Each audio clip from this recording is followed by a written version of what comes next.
خير، اللهم اجعله خير. تعالي يا حاجة اقعدي عقبال ما نشوف نادية هتيجي وتقول لنا ايه وموضوع ايه المهم اللي عايزة تفتحه معانا. انا بصراحة قلقان وخايف. تفتكري هي عايزة تفتح موضوع ايه؟ تكونش عايزة تتجوزني؟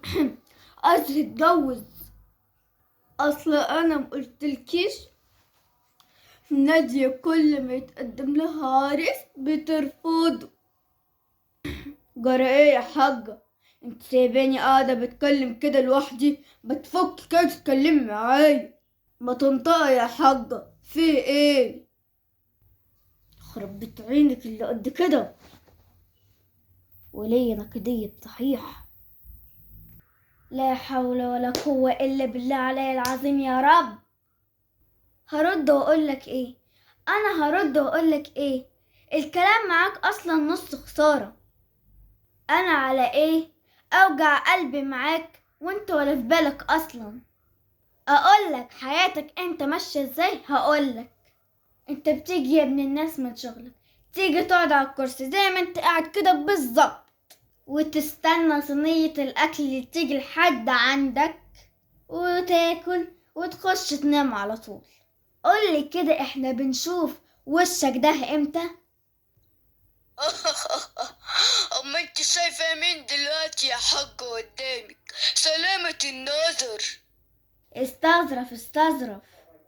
كل حاجة عليا في البيت ده، ما بتسألش على عيالك ولا عارف عنهم اي حاجة. انا اللي بسأل. ولا اقولك خلينا بس ساكتين علشان الضيوف اللي جوه. يلا يا نادية، يلا يا نادية يا حبيبتي عشان تقول الموضوع بتاعك، عشان اقوم احضر الاكل. خلينا نخلص. جرى ايه يا حاجة؟ ما بالراحة شوية، وقلتلك 100 مرة صوتك ده يوطى. اهلا، هي خرجت اهي. اتفضلي يا نادية، احنا في انتظارك اهو. يلا قوليلنا بقى موضوع ايه اللي كنت عايزانا فيه. العواف عليكم. معلش يا اخوي اتأخرت عليك، أنا عارفة. حقك عليا يا اخوي، حقك عليا يا مرات اخوي. صحيح، قبل ما ادخل في الموضوع احب اقول لكم كل سنة وانتم طيبين. طيب انا جاية اقعد معاكم ونتودود في الحديدك دي. هقعد جارك يا مرات اخوي. بصوا بقى، زي ما في حاجات انتوا عارفينها عني، وفي برضو حاجات انتوا مش عارفينها عني. وبص يا مرات اخوي، الحديد اللي هتكلم معاكم هني ما يطلعش برا الدار، ما يطلعش برا الدوار يا خيتي.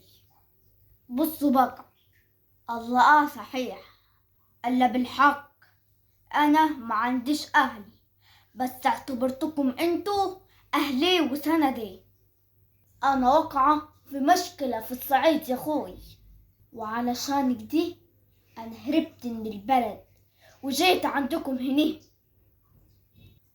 خير، قلقتيني يا نادية. في ايه المشكلة اللي انت جاية فيها دي؟ هقولك يا خوي. ايه يا حبيبتي؟ قولي يا نادية يا حبيبتي، سرك في بيري يا حبيبتي، انت اختي برضو، انت زي اختي والله. قوليلي بس يا حبيبتي، واقف مشكلة ايه؟ انت وقفت كده عاد، يلا اقعدي جاري خلينا نتودوش.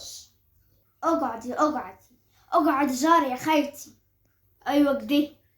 بصوا عاد، الحج سالم اللي يعتبر متبنيي، قصدي متبنيني، عايز يزوجني لابنه، وانا طبعا قلت لا، وعايز يزوجني بالغصب.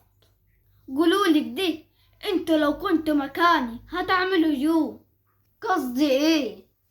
وانا لما قعدت معاه عشان يقتنع ان انا مش عايزه اتجوزه، راح بص لكده وقال لي الحديد خلص يا نادية وهتتجوزيه غصب عنك.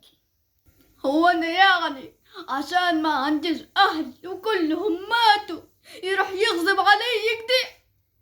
أنا تعبت وعشان كده هربت من عندي وجيت هنا، وقسما علي العظيم يا حاج رجلي هي اللي دلتني عليك. استر علي يا خوي، استر علي يا خيتي، ما عرفش اعمل ايه يا ولدي.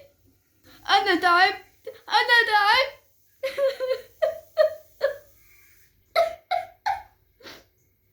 أوه. حبايبي الحلوين، بتنسوش اللايك والاشتراك وتفعيل الجرس عشان تعرف كل جديد، وأحل مشكلتي دي وأخدكم معايا نحلب الجاموسي ونحلب الجملي، بس مشكلتي دي تتحل. العوافة عليكم يا حبايبي.